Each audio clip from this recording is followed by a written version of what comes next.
Hey everyone, this is the new 2025 M4 MacBook Air, and this is kind of an interesting machine because uncharacteristic for Apple, you're actually getting more this year for a cheaper price. Now, if you remember from last year my video on the M3 Air, I actually really did love that machine and thought it was a great computer for basically anyone. But this year, we're getting more RAM, better performance with the M4, an upgraded camera, and now a starting price of $100 less than the M3 Air, but now with a starting RAM of 16GB as the base RAM versus 8GB on the M3 base model. So this laptop starts at $1,000 USD for 16GB of RAM for the 13-inch model and $1,200 USD for the 15-inch model. Now, my model is actually the base model with 16GB of RAM, but actually with an upgraded storage of 1TB. But you can also spec up the RAM to 32GB and the storage up to 2TB. I thought it'd be fun to go with pretty much the base model here, but minimum, I need at least 1TB of storage. So first up, the design. Now, of course, it is basically identical to the M3 MacBook Air and even the M2 MacBook Air, but that's not really a bad thing at all because it is really a beautiful machine. It's super thin, and even this 15-inch model is very compact and lightweight,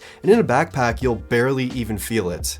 And the new color, the sky blue, is like kind of blue. It just depends on the lighting. I mean, in some lighting, it looks really blue. In other lighting, it just looks like a silver that's a little bit darker. But next to a silver MacBook, you can really see the difference here. It looks a lot cooler toned and definitely like a nice kind of pale blue. I prefer it much more over the space gray MacBook Air, which is completely gone now. I like it, not my first choice, but we got a new color. Opening up the laptop now, you're getting a killer keyboard with Touch ID, which honestly feels amazing to type on.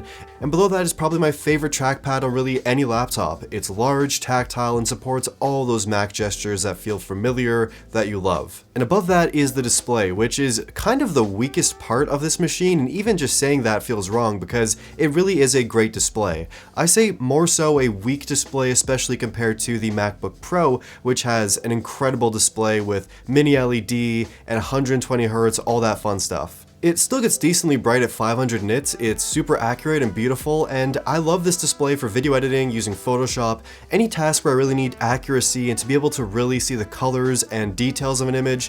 This display is totally fine.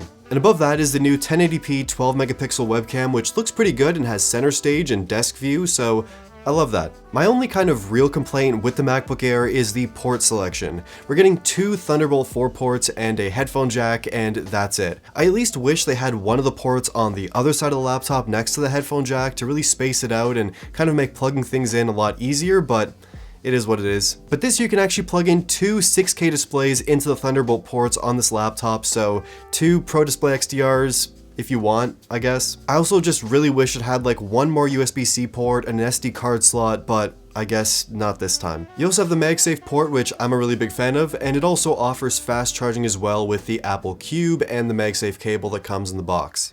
So that's the overall laptop you're getting here. It's pretty solid, there's some great features, great keyboard, great trackpad, solid display, but really nothing different from the previous generations. The bigger question is, what can you actually do with this machine? This is Apple's like cheap laptop, the laptop you'd consider buying for daily work, like simple things. We're talking emails, web browsing, watching videos, light photo edits, and some other simple things. But because of the power of the M4, the speedy RAM, the fast SSD, you can also kind of push this laptop for more intensive things as well. So if you're dabbling in like video editing, for example, like in Final Cut, you can easily put together a project, render it out pretty fast, and I've done some editing tests on this machine and I really have no complaints at all. It keeps up no problem. Just make sure you buy enough storage up front or buy an external SSD because you can't upgrade that storage after the fact, obviously. If you're doing some 3D design in like Shaper 3D, for example, the machine keeps up and you can easily put together a design or import one and work on it, then shoot it off to your 3D printer, print it out, and you're good to go. And of course, Photoshop, Illustrator, no problems here at all. This is a great machine for graphic design and photo editing. Editing photos with a bunch of layers, using generative AI, generative fill, it all works here perfectly. And then of course, gaming, I mean, for some lighter titles, you should have no problem at all, but for more intensive titles, you're gonna have to turn down some of those settings, I'm sure, especially with like this base model. But personally, I prefer to stream games with Xbox Game Pass. I just pair up a controller, and then I'm good to go. There's no processing power on the machine itself. It's all done in the cloud. so that's kind of how I like to game on this laptop. But if you want to do it locally, some less intensive titles really should be no problem.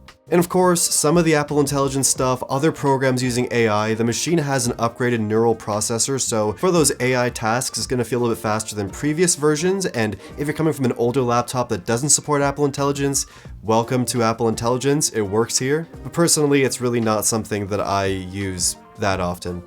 And battery life is pretty great here, just like the M3 Air, which had pretty solid battery life. On this machine, it lasts me a full day of usage as well, very consistently. For things like web browsing, watching videos, replying to emails, typing up notes, simple things, it's easily a full day of usage, if not like 2 days if you just use it on and off. And for more intensive things like Final Cut and Photoshop on full brightness, I'm getting like 4.5, 5 hours of heavier usage with those kind of programs. So yeah, battery life is very similar to last year, which was already pretty great, and for more simpler tasks like web browsing, video watching, you're gonna get a bit more battery life this year, but nothing too crazy. So yeah, that's really it. I mean, there really isn't that much more to say about the new M4 MacBook Air, but that's not really necessarily a bad thing. I mean, what Apple has done here is its usual round of small updates. There's a new color, there's a new processor, new small enhancements all throughout, but the bigger story here is that it's cheaper, you're getting a better processor, some new features, and more RAM. That's pretty much it. And really, this laptop is what I'd recommend for anyone looking for a consistent, stress-free, solid, lightweight laptop. If you're looking to buy a brand new computer, you want it to be a Mac, my recommendation is just buy this machine. It's fantastic. For those simple things, those day-to-day usage things, it's excellent. You have all those integrations across the Apple ecosystem with your phone, your iPad, all of your Apple audio devices, they all work great. But one thing I gotta stress to you is take advantage of those discounts on Apple's website, because if you think $1,000 is a solid deal, you can get at least $100 less than that on Apple's site. If you have an older Apple laptop you're not using, trade it in because Apple is actually offering a bit more for trade-ins right now. And also, if you are a student, use the education discount and combine those trade-ins with the discount, get a couple $100s off maybe. And if you want to save even more money, take advantage of those trade-ins, education discount, and just buy an M3 Air from the Apple refurbished store because they have a whole bunch of them, and honestly, it's kind of the same thing as the M4 Air, just a lot cheaper. So yeah, that's the new Sky Blue 2025 M4 MacBook Air, and I want to hear your thoughts on this machine in the comments down below. Do you plan to upgrade? If so, what are you upgrading from? Are you skipping this year? What would you like to see in the next MacBook Air? Let me know in the comments down below. Like the video if you liked it, and thank you for watching.